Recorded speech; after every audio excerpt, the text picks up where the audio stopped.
I would not recommend, going in and doing it yourself. When it comes to seller financing, obviously the paperwork is a lot more complicated than a typical purchase and sales agreement. So if you guys want to have our creative financing contracts that we have used multiple times, an attorney have reviewed these documents, text me creative in the comments below or send me a DM. I'll send those to you guys for free.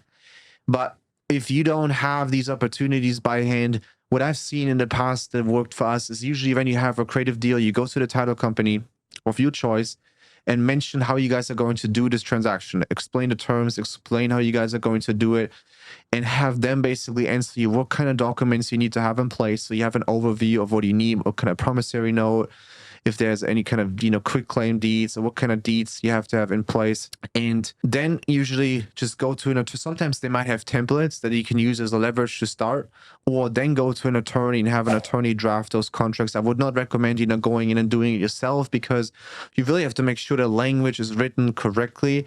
And it's also for your state specific. So it is worth spending the extra money for an attorney. So when you make an offer, already factor in spending between $1,500 and $5,000 for attorney fees, depending on how complicated your creative financing transaction might be.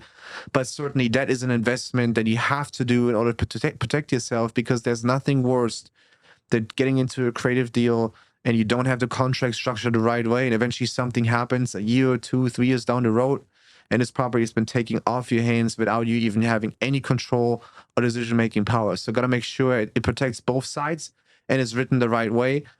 We have some great templates you guys can use as a leverage and then send to an attorney to review. So if you're interested, as I said, just DM me or comment below and I'll send you guys those things directly via email.